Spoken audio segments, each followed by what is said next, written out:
responsável.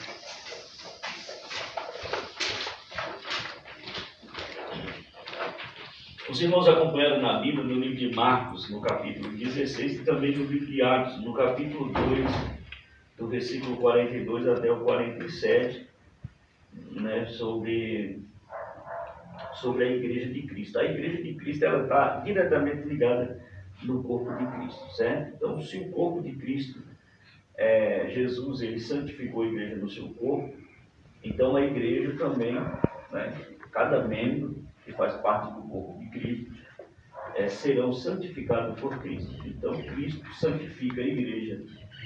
Por isso que Paulo fala, apresentar os vossos corpos santos e sacrifício ao Senhor. Amém. E aqui nós temos aqui 3 tópicos, né, sobre a base da igreja. Então, o que é a base da igreja? Nós vamos ver o primeiro tópico, a pregação e instrução. Pregação e instrução.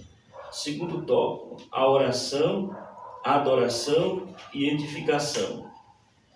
E o terceiro tópico, a comunhão e a socialização. Louvado seja o nome do Senhor. Pregação. O que é pregação e instrução? Pregação. Vamos lá. Proclamando as boas novas. A igreja foi fundada por Cristo, como diz lá em Mateus capítulo 16, como uma instituição para abençoar o mundo. Essa missão é exercida por meio da pregação do Evangelho. Aprove a Deus salvar os crentes pela loucura da pregação. Após ressuscitado do Senhor Jesus, comissionou os discípulos a pregarem o Evangelho.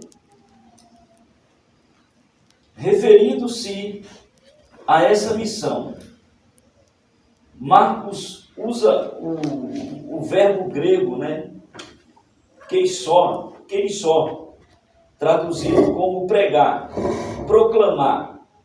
O sentido é um arauto que proclama algo. Esse verbo ocorre 61 vezes no Novo Testamento. E o termo usado para mostrar João Batista, pregando no deserto da Judéia. Jesus Cristo, quando começou a pregar, Mateus 4,17. Meus amados, proclamação. A pregação,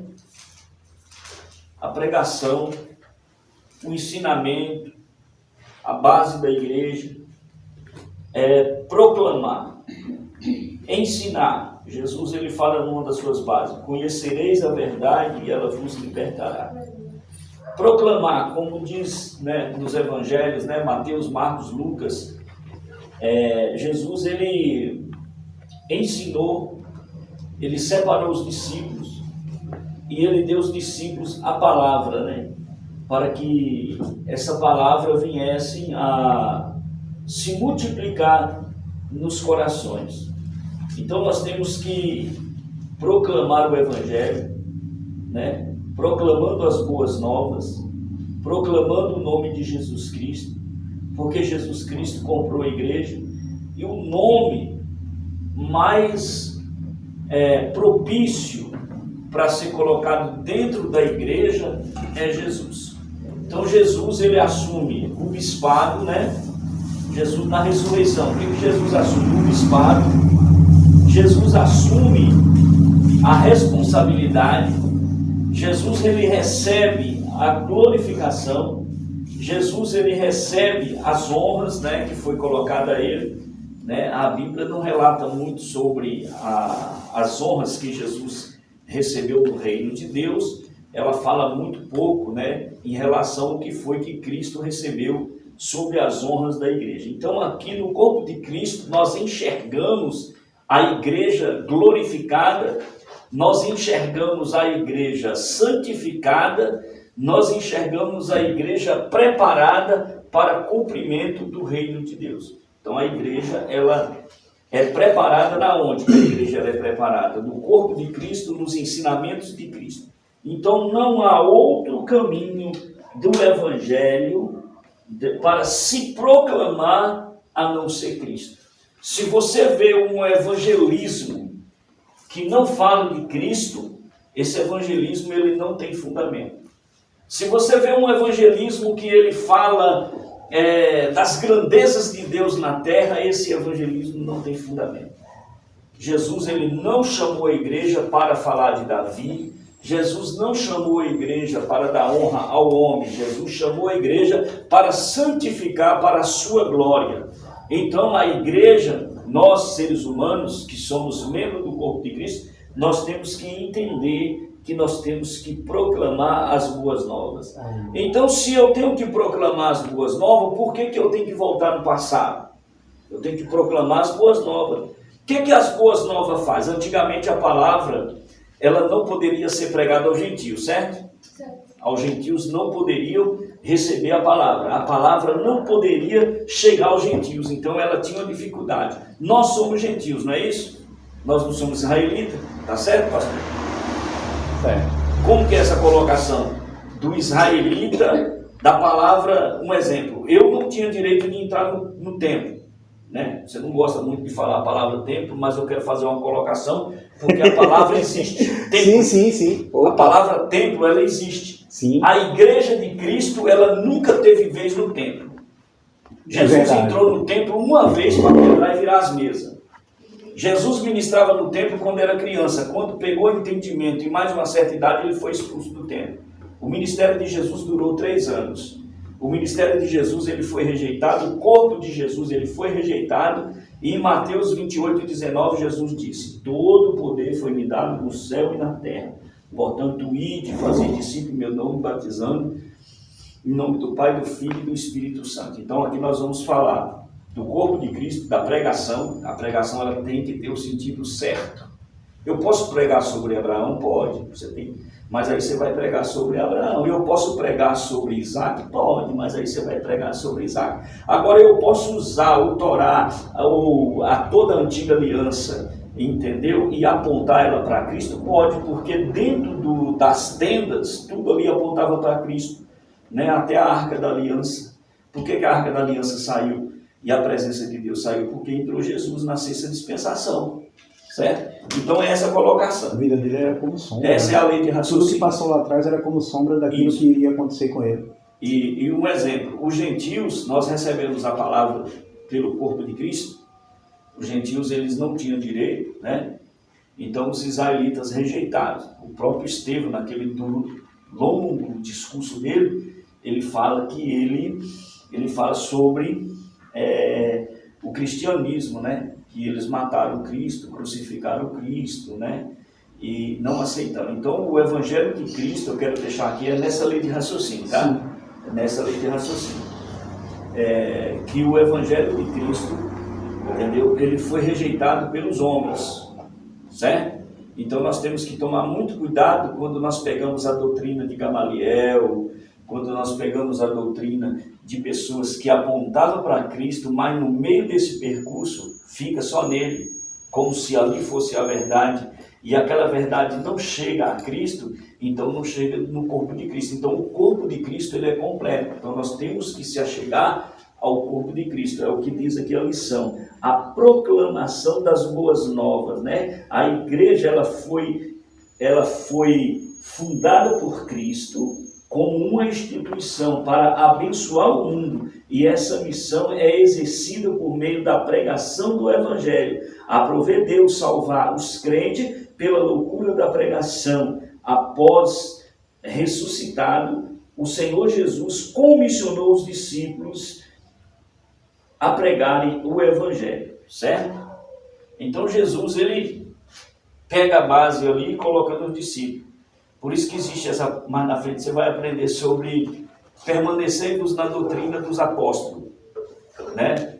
Aí tem uma linguagem aí que fala, eu não fico na doutrina de homem, certo? É porque não entende que a palavra foi revelada aos homens.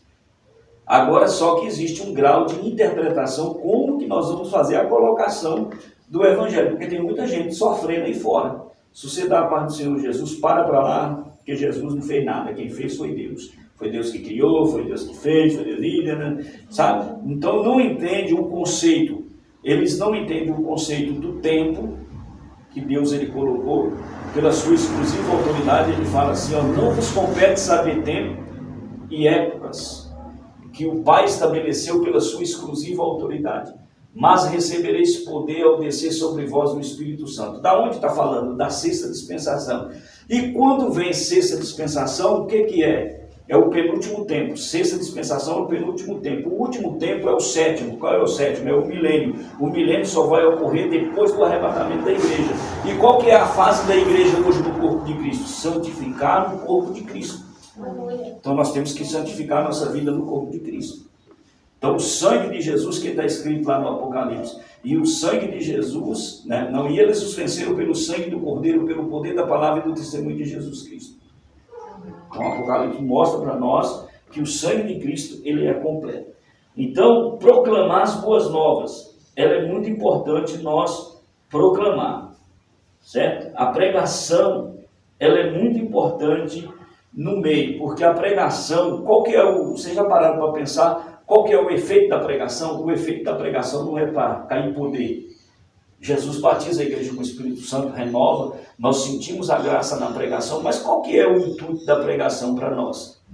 Entendeu? O intuito da pregação para nós é conhecer a verdade. Então eu tenho que desgastar o meu tempo conhecendo a verdade, conhecendo a palavra de Deus, conhecendo o Evangelho de Cristo, porque o Evangelho de Cristo, entendeu, é oposto ao que já foi ensinado, porque eles distorceram no meio do caminho, né? Porque quem foi o primeiro que pregou sobre Cristo? Foi o próprio Deus. Falou para quem que Deus pregou? Deus pregou para uma mulher, dizendo, ó, de ti nascerá um que esmagará a cabeça da serpente. A primeira pregação testificando de Jesus, né? E teve uma pessoa aí, né? Eles falam de monitor. Ele me criticou que nós, cristãos, nós chamamos Jesus de Deus, e que Jesus é Deus, e que Deus não existe. Nós colocamos Jesus acima de Jeová, né? Que nós colocamos Jesus acima de Jeová Rafá, Jeová Jeré, e ele começa a explicar. Então, o que acontece? Esse monitor ele falou para mim, ó, você vê como que é. Aqui nós estamos falando da palavra do corpo de Cristo. Então, nesse ensinamento, nós precisamos esclarecer o corpo de Cristo. Qual que é a função? Você pode virar na capa da sua revista aí, tá? Vamos lá. O corpo de Cristo, a origem da natureza e a vocação da igreja no mundo. Então, a igreja, ela nasce na onde? Lá na Galileia. Porque Jesus, após a ressurreição, aparece mais de 40 vezes, revelando coisas concernentes ao reino de Deus, aos apóstolos que ele escolheram. Então, nós precisamos entender que a proclamação é pregar o Evangelho. Então, pregar o quê? O que Jesus nos ensinou. E o que Jesus nos ensinou? A Trindade do Espírito Santo, respeitar a Trindade. O que Jesus nos ensinou? Ensinou os apóstolos a se multiplicarem. O que Jesus mais ensinou? Ensinou a igreja a viver em santidade. Então, nós temos 3 bases fundamentais. Vamos lá. A base fundamental que nós falamos aqui é a pregação e a instrução. Eu vou repetir. A pregação e a instrução, a comunhão e a socialização. E o terceiro, são 3 bases do Evangelho de Cristo, muitíssimo importante. Eu pulei um aqui. Vamos lá. A pregação e a instrução, a adoração e edificação. Essa adoração aqui, né? Primeiro a pregação. A pregação é o quê? Boas novas, mas qual o intuito? Trazer conhecimento. O segundo intuito, a adoração e edificação. Então, o que é a adoração? Né? Então, adoração de verdade. Então, vamos lá. Né? O objeto da pregação, outro termo usado com muita frequência no Novo Testamento para referir à grande comissão da igreja, euangelizon. Esse verbo ocorre 54 vezes no Novo Testamento. E o seu sentido é o de trazer as boas novas, pregar as boas novas. Nesse aspecto, o objeto das boas novas se refere a alguma coisa, mas alguém, a uma pessoa. Nesse sentido, o cristão primitivo não cessava de ensinar e de anunciar o Cristo, a pregar Jesus Cristo. Não é pregar uma coisa ou uma mensagem objetiva, mas proclamar ao mundo caído que ele está vivo e pronto para salvar. Pregar a mensagem da cruz e anunciar o evangelho do reino de Deus revelado ao Cristo. Então veja só, pregar Jesus Cristo, né, é trazer o quê? A mensagem, né, proclamar a mensagem, anunciar o evangelho do reino de Deus, aquilo que foi nos revelado. Isso aqui eu li aqui para os irmãos no segundo tópico, né? No segundo tópico do primeiro tópico. E o terceiro subtópico do primeiro tópico é discipulando os convertidos, pregar e proclamar e levar a palavra de Deus que estão do lado de fora da igreja, enquanto os que discipula é instruir os que estão do lado de dentro. O verbo discipular do grego, pronunciei, pastor André, mateteu,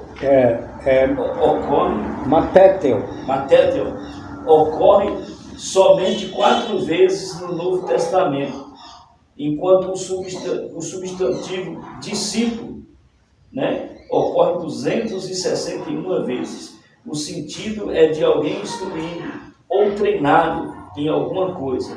É o termo usado em Mateus 28:19 para designar a grande comissão, ide e ensinai todas as nações na verdade de Jesus, que estava dizendo, ide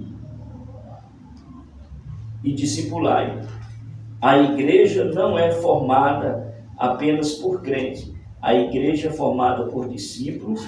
Alguém pode estar na igreja local sem, contudo, ser discípulo. Este é alguém que é capaz de reproduzir e passar para o outro, que aprendeu a viver por meio de Jesus Cristo. Então, o que nós devemos ensinar, né? A base, ela foi bem clara sobre Jesus, né?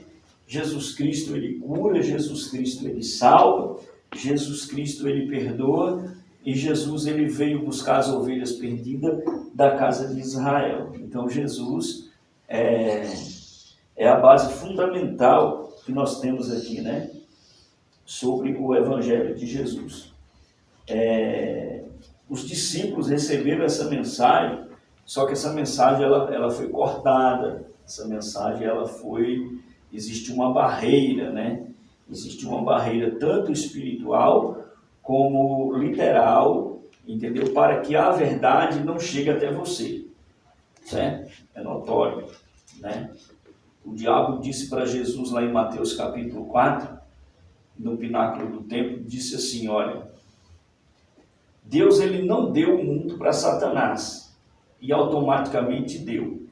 Por quê? Deus, ele não disse para Satanás, eu te dou o mundo, mas Deus se fazendo, o Cristo se revelar, e fazendo o mundo rejeitar Jesus, e preparando uma cidade para os cristãos, cidade celestial, cidade pura, automaticamente o próprio Cristo e a própria palavra diz que o mundo jaz do maligno por causa de quê? Que a sua liturgia, ela entrou no mundo, o pecado entrou no mundo.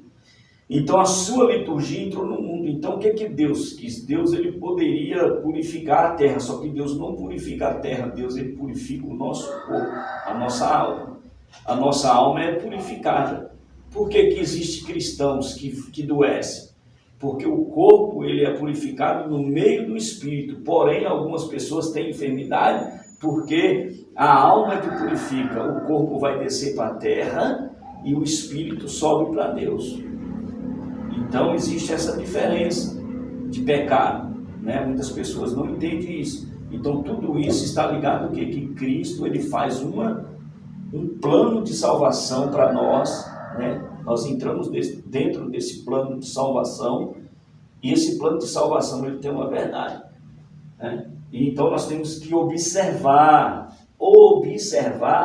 a doutrina dos apóstolos. A doutrina dos apóstolos, elas não são pesadas. A doutrina dos apóstolos são doutrinas que mostram para nós a verdade, né? E qual que é a verdade? É você ser livre. E o que é você ser livre? É você não ser escravo do pecado. Tem gente que vai tirar a felicidade numa bebida, num cigarro, numa droga. Ali eles ficam alegres, aquela alegria passa, depois vem a depressão, entendeu? Agora Jesus não, Jesus ele preenche, por isso que nós somos membros do corpo de Cristo, para que Cristo venha preencher as nossas necessidades. Então, se você tem falta de alguma coisa em sua vida, que é carnal, que é física, entendeu? E você se sente deprimido, você se sente triste, entendeu? É porque está faltando Jesus completar algo dentro de você, entendeu? Então, por isso que ele fala, lançai sobre mim as vossas ansiedades. Então, o diabo, ele vai lá em Mateus capítulo 4, né, voltando à lei do raciocínio, ele vai lá em Mateus capítulo 4 e fala para Jesus assim, se tu prostrares diante de mim e me adorar, eu vou te dar todos os reinos deste mundo. E mostrou para Jesus todos os reinos deste mundo. E ele disse assim, porque me foi entregue. Satanás disse isso para Jesus. E Jesus não trocou essa palavra, né? Então nós temos que observar que Jesus não trocou a palavra. E Jesus, sabendo que o diabo é mentiroso, mas Jesus é a verdade. E Jesus não trocou a palavra. Jesus não trocou a palavra de Satanás dizendo que o mundo é dele. O mundo não está perdido porque os crentes estão na terra. Porque o dia que Jesus tirar os crentes da terra, aí vai haver tribulação, qual nunca houve e jamais haverá. Entendeu? Grandes tribulações, né? Então, quer falar? Rapidinho.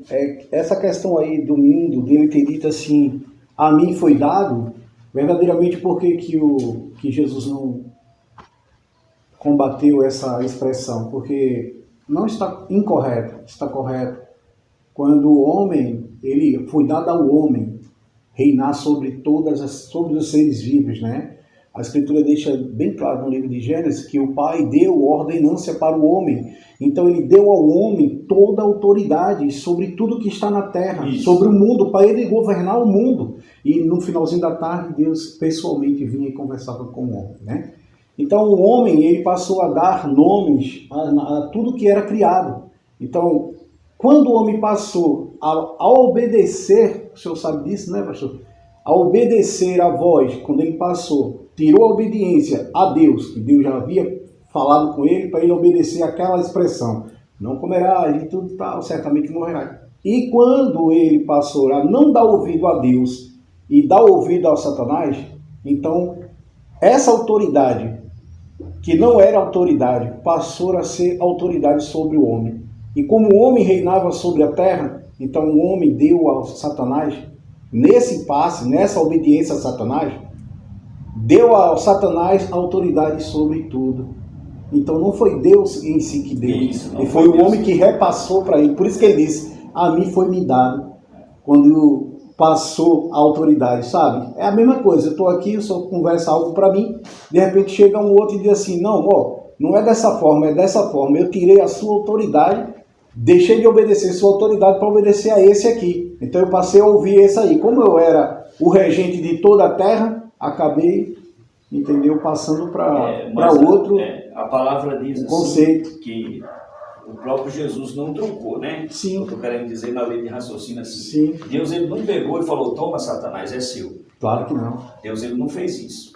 Certo? Agora, através do pecado, o homem perdeu a sua consciência. E ali, ele tentou fazer com Jesus o que ele fez com os homens. Aí ele falou, olha, se tu prostrar diante de mim e me adorar, te darei todos os reinos deste mundo, porque eles me foram dados. Sim. Eles me foram entregues. Entendeu? Ali o termo não diz quem me entregou. Certo? Não diz quem agora entregou. O termo vê... Quando você vai para a história... quando você vai para a história no livro de Gênesis, aí Deus fala, eis que vos dou domínio, eis que vos dou poder sobre o mar, sobre os peixes, sobre os répteis, sobre todas as coisas. Então Deus criou a terra para o homem, para a mulher, para que o homem viesse a dominar, criar, procriar, e a palavra diz isso no livro do Gênesis, certo? Isso antes do pecado. pecado. Quando o homem pecou, ele perdeu a consciência. Então, quando a pessoa está no pecado, o que é que ela perde? A consciência. Quando a pessoa está fora do Evangelho de Cristo, o diabo, você tem que prestar muita atenção, porque o diabo vem com o sapatinho de algodão, te levando a alguns ensinamentos, algumas teologias aí. Você tem que tomar muito cuidado com alguns ensinamentos, porque a lei de raciocínio, quando pega, ela aniquila, ela destrói. Então, todo ensinamento teológico que não engrandece o nome de Cristo, entendeu? Ou ele fica como histórico, certo? Você tem que prestar muita atenção, ou fica como histórico, né? E também você tem que observar se ele não está aniquilando a base do Evangelho de Cristo, que é a família, que é muitos processos, muitos procedimentos. Então, o corpo de Cristo, irmãos, ninguém ganha, certo?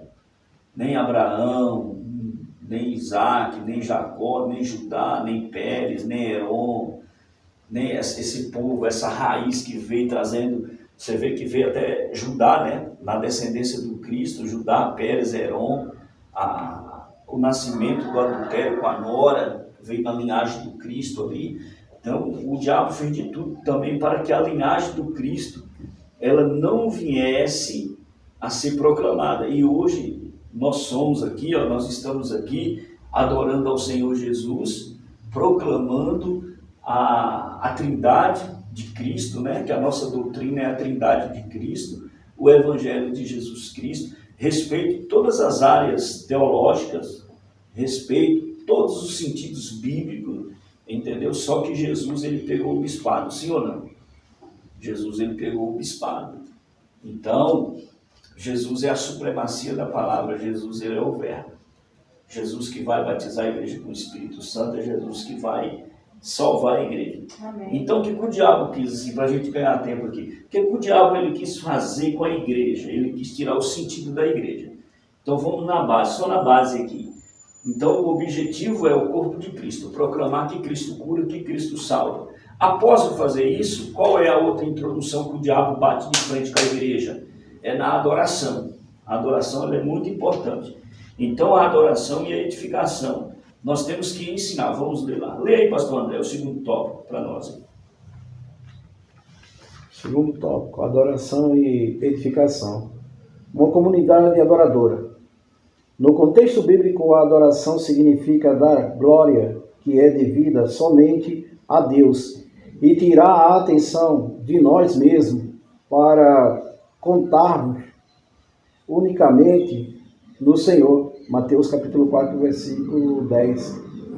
A adoração tem a ver com nosso serviço a Deus. Não é algo que se faz apenas no momento do culto público ou privativamente. Tem a ver com nossa maneira de ser, agir e viver. Agir e viver, exatamente. É viver a vida para Deus. Esse é o sentido de do termo grego, latreia, traduzido como adorar.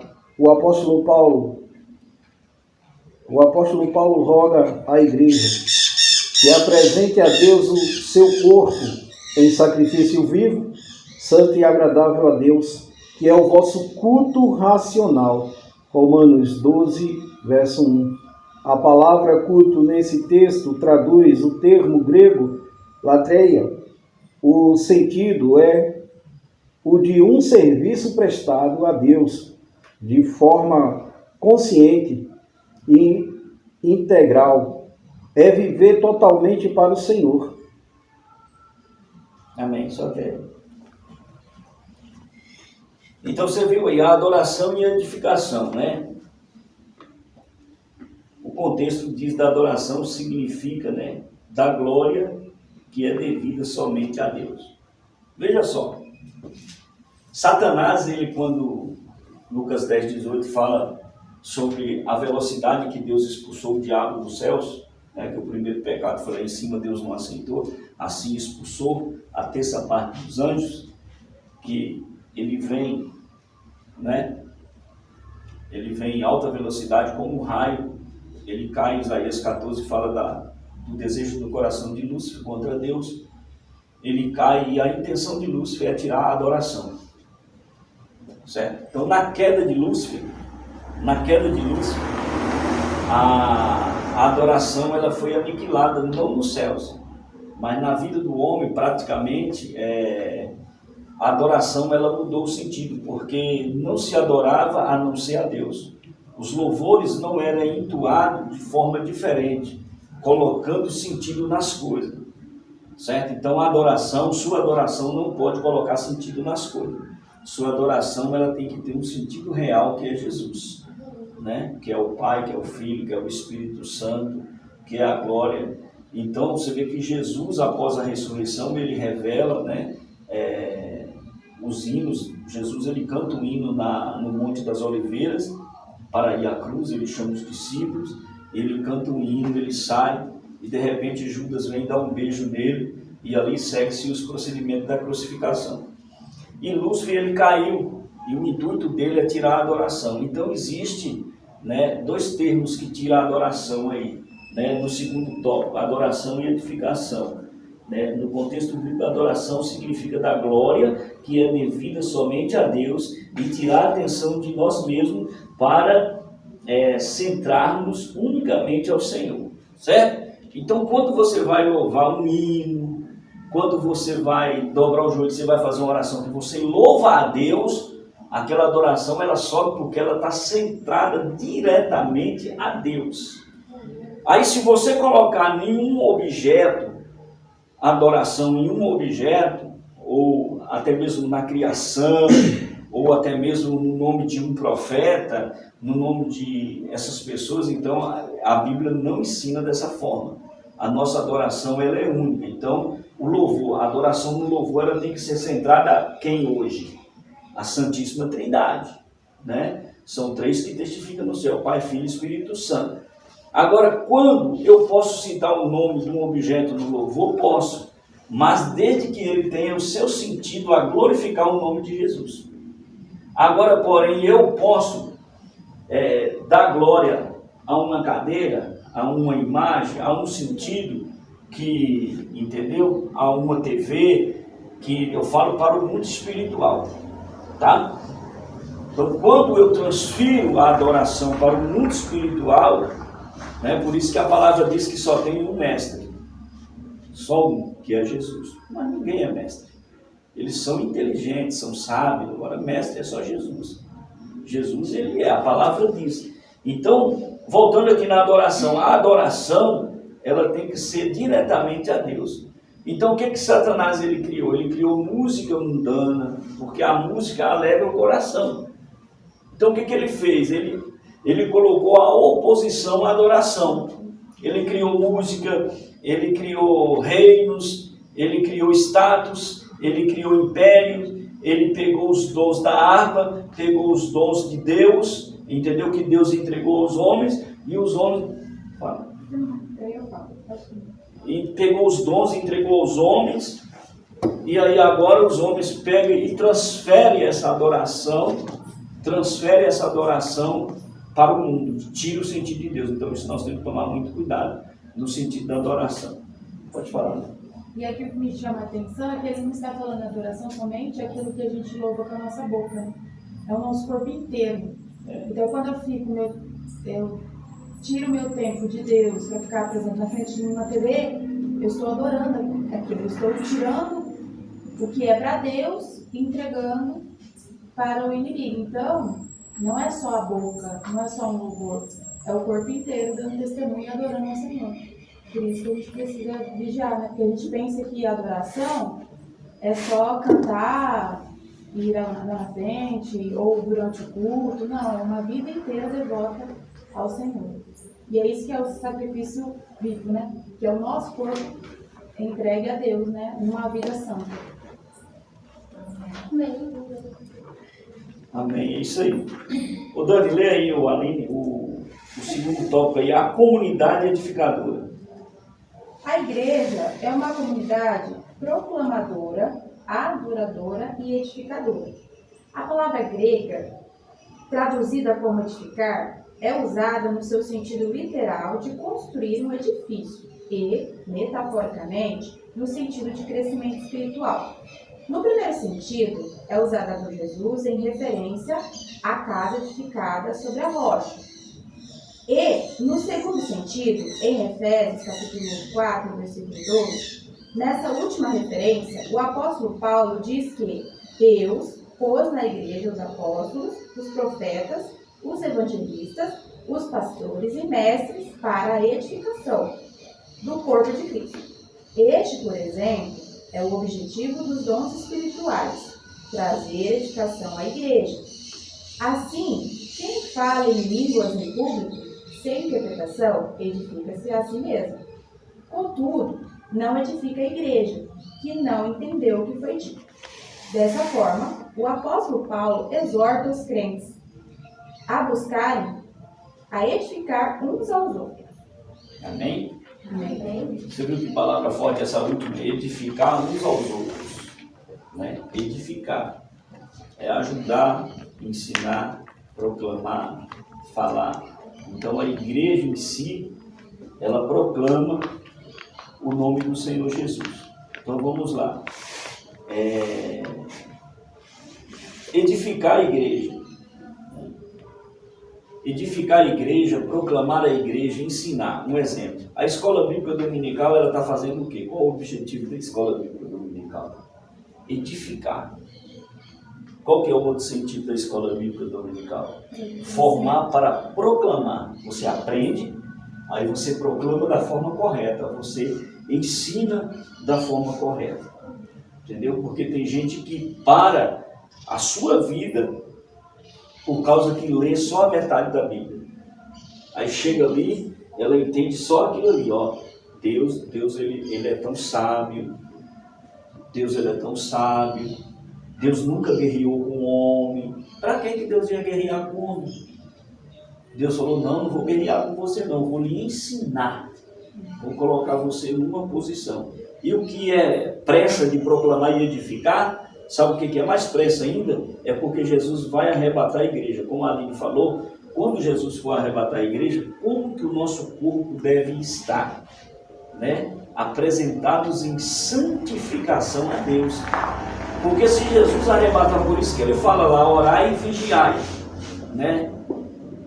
Ele fala lá, orai e vigiai. Depois ele fala assim, orai para que eu não volte no dia de sábado. Entendeu? Jesus ele pede para a igreja orar para ele não voltar no dia de sábado. Porque no dia de sábado está todo mundo no churrasco, no dia de sábado todo mundo falta no culto, no dia de sábado e domingo 50% vem na IPD, 50% não pode, não estou julgando, estou falando que Jesus ele falou na palavra. Então todos nós temos que nos esforçar para quê? Para que nós possamos santificar. Aí quando ele fala mais assim, apresentar os nossos corpos a Deus, o que é? Também, né? É outro termo que nós temos que analisar, que Jesus ele foi a favor da família. Então o que bloqueia, né? O adultério, a fornicação, o pecado, a fofoca, a glutonaria, a inveja, a bebedice, tudo isso, né, é contrário ao reino de Deus. Então, para nós edificarmos a nós mesmos, né, o nosso corpo em santificação, nós temos que acreditar na palavra de Jesus e automaticamente nós vamos corrigindo a nossa conduta. Se a pessoa xingava, não xinga mais. Se a pessoa usava droga, não usa mais. Se a pessoa roubava, não rouba mais. Aí ela começa a se limpar, né? E santificar. Aí quando Jesus voltar, o que ela vai estar? Apresentando o seu corpo em santificação e também ao culto racional. O culto racional vem depois, né? Mas primeiro vem a santificação, a separação, né? Que é a separação. Vamos agilizar aqui que eu já vou chamar o André e o Edivaldo. A comunhão e a socialização. A fé na esfera fraternal. Um dos pilares da igreja primitiva estava na comunhão. A palavra grega, koinonia, né? Koinonia. Sim, é koinonia mesmo. Koinonia, traduzida aqui como comunhão, ocorre 19 vezes no Novo Testamento. O seu sentido é literalmente de parceria. participação e comunhão espiritual. Somos cristãos e andamos na luz do Evangelho, devemos viver em comunhão. Comunhão entre os crentes também não há igreja solidamente edificada. Não há, portanto, igreja onde os seus membros vivem isolados e não mantêm a comunhão uns aos outros. O que é comunhão aqui, né? Nós temos que tomar muito cuidado para que a nossa comunhão não seja quebrada na concordância. Por quê? Eu estou ministrando aqui, é difícil ensinar a palavra de Deus, né? Muita gente fala que é difícil ensinar, mas a palavra de Deus ela tem vários significados de raciocínio lógico, da forma da pessoa pensar, né? Tem gente que a palavra de Deus ela é bem objetiva lá contra o aborto, né? Ela é contra o aborto, a palavra ela é diretamente contra o aborto, mas tem crentes, né? Um dia eu estava ensinando, aí teve uma irmã que se levantou e falou que é a favor do aborto, entendeu? Que a palavra de Deus é a favor do aborto, sim, e começou a fazer um monte de questionamento, mas ela não entendeu o sentido que eu estava querendo dizer, eu não estava falando eu em si, a palavra de Deus em si, a transferência. Então eu quero que você veja tudo isso como a palavra. A minha opinião, eu tenho minha opinião, você tem a sua. Então eu não posso misturar a minha opinião nem a sua opinião, você tem a sua opinião, você tem a sua análise. Porém, a palavra de Deus, ela nos ensina o quê? Ela nos ensina que nós temos que ter comunhão. E como que se mantém uma comunhão? A quebra da comunhão, ela primeiramente ela vem na quebra de concordância ou na falta de interpretação. Então nós temos que aprender a interpretar, entender o irmão, né? Entender o que é empatia, se colocar na posição da outra pessoa e ter misericórdia. Não deixar que o problema da outra pessoa transfira para você como te massacrando, mas que o problema daquela pessoa você dá a sua opinião em relação àquilo dali. Então você tem sua opinião. Agora a comunhão em si, ela não pode ser quebrada. Então a fé na esfera fraternal, um dos pilares da igreja primitiva estava na comunhão. Então no partir do pão, nos louvores, nos hinos entoados, no respeito à direção, né? Na época que Paulo foi preso lá, o Epáfras ficou tomando conta da igreja, ali na casa de Filemon, não deixou a peteca cair, a igreja ficou nisso ali, ele ficou escrevendo as cartas, aí o escravo faz um roubo na casa de Filemon, foge lá em Colosso, foge para Roma, traz essas cartas maravilhosas que nós lemos aqui, entendeu? Entrega na igreja assim, pelo menos eu aprendi assim, não sei se está certo também, né? Eu estou te falando que eu estudei. Então, você vê que a igreja em si manteve essa comunhão, né? Quando Paulo foi preso, ninguém acusou Paulo, não. Ficou botando o dedo na cara dele, fazendo carochinha com ele, não, denegrindo o ministério de Paulo, não. A igreja ficava em contínua oração, né? Contínua oração. Teve uma pregação dos apóstolos lá, que ele estava pregando a palavra de Deus, o rapaz sentado na janela, a pregação foi tão grande que ele dormiu na janela. Foi o próprio Paulo que pregou. Na pregação de Paulo. Caiu de cima da janela lá, pá, foi a óbito na hora, doeu. Ele desceu, entendeu? Foi, a igreja desceu, todo mundo desceu, e ele colocou a mão e ele ressuscitou ali, né? Ele ressuscitou. Então, o evangelho de si, a comunhão, a igreja todinha desceu com ele. Ninguém acusou esse homem. Ninguém pôs o dedo na cara dele. Estava dormindo na janela porque não estava prestando atenção na palavra. Você não sabe. Você não sabe porque ele caiu, se ele estava sentado na janela prestando atenção na palavra. Talvez estava prestando atenção mais do que as outras. Mas para a glória de Deus, ele ressuscitou. Amém? A questão da comunhão é tão importante, né? Que fala lá em Mateus 18, 19, né? Em verdade também vos digo que se dois dentre vós sobre a terra concordarem a respeito de qualquer coisa que porventura pedir, ser-lhe-ás concedido. Isso é comunhão. Por isso que o inimigo vive tentando colocar discórdia dentro da igreja, para que não haja comunhão. E por que a gente não vê muitos milagres? Porque às vezes também não está tendo comunhão. Tem que haver concordância. O dom da comunhão ele é muito importante. Um exemplo, só para finalizar, para a gente finalizar. Eu como pastor, vou falar de mim, né? Não vou citar ninguém como exemplo, vou citar de mim. Eu como exemplo, eu como pastor de igreja, entendeu? Eu como pastor de igreja, eu começar a tratar mal os irmãos, gritar com os irmãos, você falar uma coisa, eu usar o termo da Bíblia para te trucar, entendeu? Não ter paciência com você. Então, o que acontece? A igreja, ela vai ficar vazia com o decorrer do tempo. Agora, se eu transmitir para vocês a verdade, reconhecer que eu sou um homem falho, que eu posso errar, tenho uma opinião diferenciada aí, que você não concorda com algo, então o que acontece? É diferente, mas se eu começar a bater firme, entendeu, com a minha natureza, o que vai ocorrer? Vai ocorrer uma falta de comunhão, né? Vai ocorrer uma falta de comunhão. Então a comunhão, ela é importante. Um exemplo, ela é tão importante que ela influencia muito no casamento, né? Ela influencia muito no casamento. Então, se a comunhão do casamento for quebrada por causa de uma opinião ou por causa de uma atitude, recua, analisa, pense antes de falar, né? Porque depois que falar, a palavra já foi, ela não volta.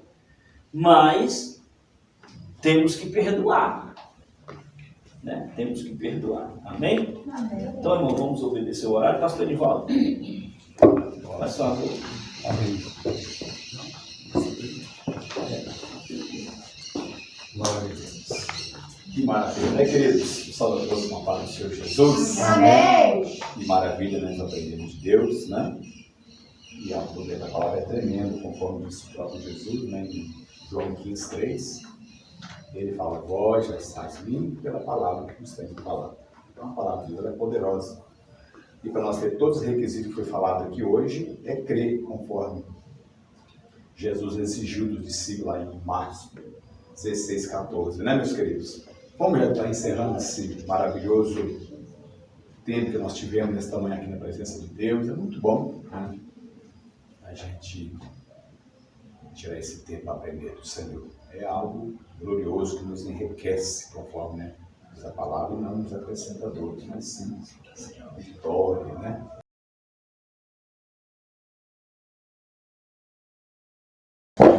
Meu Deus e meu Pai, Soberano Pai, na Tua presença nos colocamos, Senhor, mais uma vez em santa oração, meu Deus. E como tudo, meu Pai querido, nos ajuda cada dia a sermos mais estudantes na Tua palavra, para que verdadeiramente seremos templos do Espírito Santo, para que verdadeiramente, Senhor meu Deus e meu Pai, temos os nossos corpos, meu Pai, cada dia santificado, para que possamos prestar cultos, meu Deus, ao Senhor.